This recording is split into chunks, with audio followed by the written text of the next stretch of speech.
Now, this story that we're going to talk about is really not about a fish, although a fish was involved in this story. And what was in the mouth, which is really cool, what was found in the mouth of one of these fish is part of this story. But the highlight is about what Jesus is saying and what he meant to his apostle Peter. So this is very cool. Before we get to that fish story, sounds a little fishy to me. No, just kidding. Is kind of a background thing of what was happening here. Kind of an overview a little bit. And so if you remember, Jesus was transfigured. He became like a human light bulb. He was brilliant and bright like a light bulb, like shining out. And it was just remarkable. It was like what happened is, I think, the inside of Jesus was brought to the outside of Jesus. Inside his spirit, the nature of God, the light and the power of God that was in him. It's not like light was shining in him, but God allowed who? Those three guys, if you remember, Peter, James, and John, to be able to witness that, to see, actually see the brilliance of God's nature, the radiance, the rays, if you will, like the sun rays, the Son of God and God's divine nature. And so Jesus was being revealed as God again. Basically, right after, if you remember, they said, Peter said that you are the Christ, the Son of the living God, Boy, he sure did shine. And then Jesus mentions, if you remember as a review, he mentions that he's headed for betrayal, that he's going to be betrayed by people, the hands of men, and then he was going to die. What? How can divine God die? How can God die? Because this is definitely God. This is Jesus, true, but he's God manifest in the flesh. I mean, he's right there in the flesh, God in the flesh. And yet he hid himself, he veiled himself, and he's headed for the cross right here to die. And people didn't realize he was God. They kind of started to realize, of course, even then, you guys, they didn't really see that Jesus was God there. It didn't take long, because the book of John immediately mentions that in the beginning was the Word, and the Word was with God, and the Word was God. So he is God. But they couldn't understand it at that point. They quite didn't grasp this. I mean, it would be kind of hard to grasp that God came down out of heaven. The great God, the governor of the whole universe, came down out of heaven, became a human being. Oh, come on. But that's what happened. So here he is divine. He's walking towards here, and he says he's going to die. So he's kind of balancing out the truth of this, and he was hidden. You don't see lights coming out of him now, right? You don't see the brilliance. Only those three got to see it, only on one occasion. Okay, so it's a hint, and he's hinting to them. He's trying to let them know, guess what God's doing here? Very, very cool. And he's veiled, like a veil. You know how women, if they're getting married, a lot of times they have that veil over their face. I don't know if they're doing it as much these days, but they had that veil. Well, his body is like the veil. His whole skin formation is like the veil over him. And he said, and they're all walking with him and following him towards Jerusalem, because it is this time, after that confession, he turned and he set his face like flint. We'll see that in one of the other Gospels. He's headed for Jerusalem to die.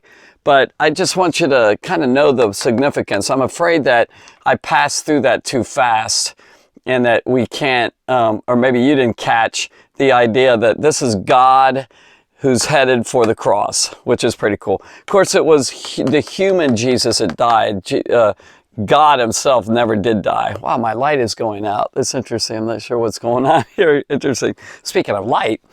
And then he says, he's explained that he's the Messiah, the King, the Son of Man, God. And now he's submitting to laws. And that's where we get into this next scripture. Wow, this light keeps on flashing. It's kind of interesting here.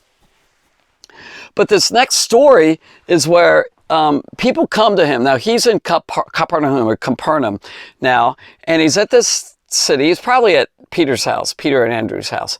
He's in the house, and these guys come up to him. Now, they didn't come directly to Jesus. My personal opinion, because it really doesn't say who these guys are, but can you guess? Do you think you know? I think I know. I think it was Pharisees. or Sadducees or something, coming. As soon as he comes back, he's coming from, remember that way up here by Mount Hermon, and he's up there in the Philippi, Caesarea Philippi region. He's out there for several weeks, maybe a couple months, who knows. And then he's coming back. Now, every time he came back into this Galilee, they came at him. Remember, they kind of, the first time as the first time they rejected him, and they're, attacking him with something like, are you going to wash your hands? You're coming against the traditions of men, the traditions that you're supposed to wash your hands before you eat. And then another time they found him, and then they said, show us a sign from heaven. And now he comes back, and this is what they said. They said to Peter, they went to him, and Peter was maybe outside, or maybe he was in the village or something, buying some food or something. I don't know. He's out there. And they said, does your rabbi, I don't know if it's master, does your rabbi, does he pay the temple tax? Now, most translations, by the way, doesn't say temple tax, but that's under the English, there's a Greek word that absolutely shows that he's supposed to pay a half shekel. He's supposed to do this drama.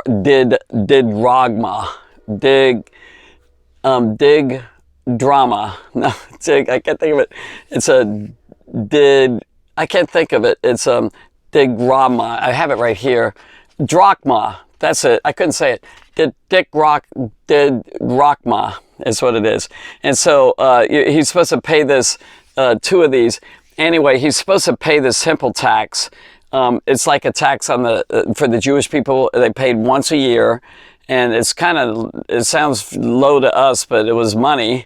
It was like 35 cents a year or something, but it was expensive to these people. And so it's a Jewish tax for the temple, for its services and to help uphold it. Anyway, they're supposed to pay that.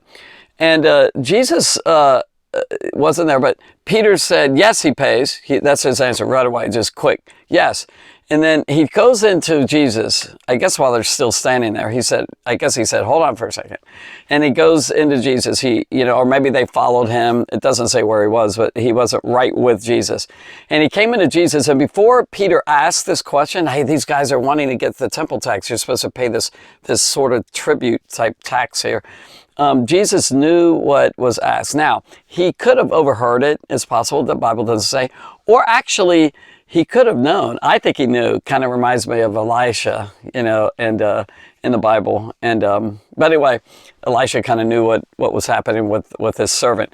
So Peter, before he even opened his mouth, Jesus opened his mouth, and he said, I'll quote it. He said to him,